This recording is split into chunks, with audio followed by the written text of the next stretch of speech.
Assalamualaikum warahmatullahi wabarakatuh. Perkenalkan, nama saya Aurizar Gita Hairunisa dengan NIM 192231100 dari kelas Gizi 5A.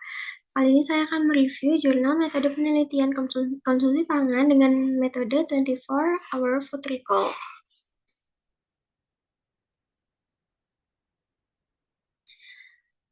Metode food recall merupakan salah satu metode yang dipakai dalam mengamati pola makan dengan menekankan kemampuan mengingat semua makanan dan minuman yang dikonsumsi selama 24 jam terakhir.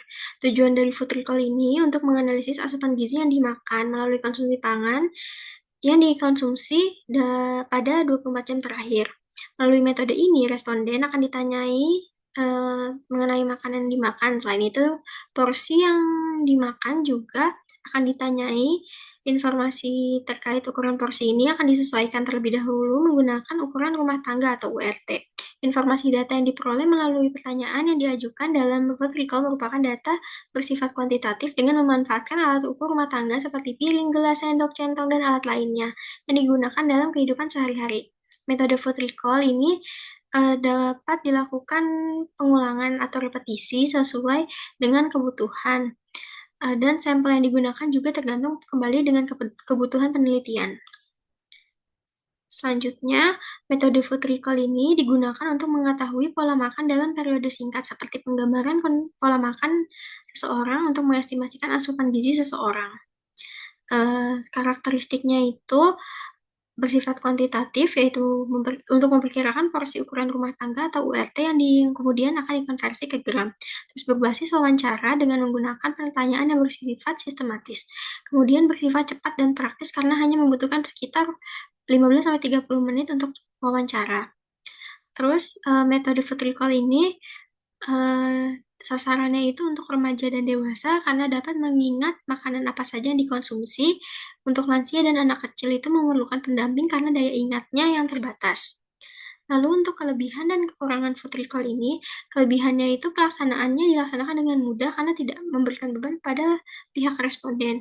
Lalu biaya pelaksanaan cenderung rendah karena tidak memerlukan alat maupun ruang khusus, terus pelaksanaan yang cepat dapat dilakukan kepada responden dengan memiliki keterbatasan dalam membaca. Dapat memberikan sebuah gambaran terkait makanan yang dikonsumsi sehingga perhitungan gizi harian dapat dilakukan. Kekurangannya, ketidakmampuan dalam menggambarkan pola makan sehari-hari jika dilaksanakan hanya sekali. Lalu ketepatan informasi hanya bergantung pada daya ingat yang dimiliki oleh responden, lalu memerlukan keterampilan dan terlatih dalam menggunakan alat ukur rumah tangga atau URT.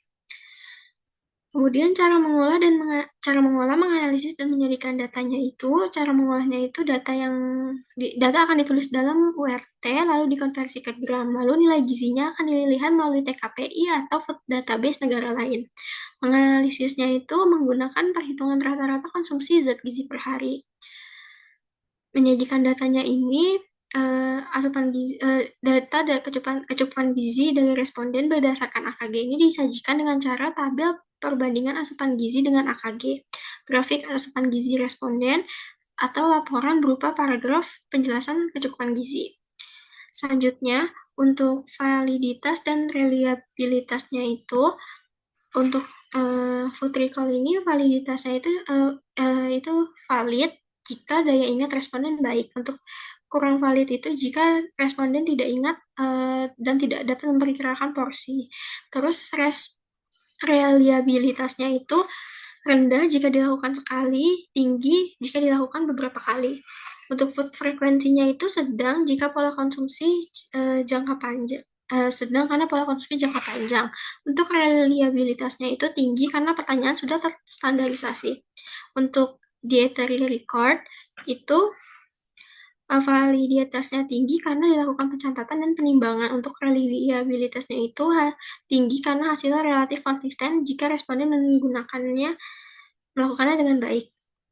Lalu untuk potensi biasnya ini ada keterbatasan daya ingat, cenderung melaporkan yang dianggap sehat. Selain itu menguranginya itu, untuk yang keterbatasan daya ingat ini, cara menguranginya itu membantu mengingat dengan mempertanyakan secara sistematis seperti waktu makan dan jenis makanannya seperti makanan berat atau snack. Lalu untuk yang makanan dianggap sehat ini, menguranginya itu memberikan pengertian kepada responden bahwa jawaban yang responden berikan itu tidak ada yang salah ataupun benar. Ini merupakan daftar pustaka. Terima kasih. Wassalamualaikum warahmatullahi wabarakatuh.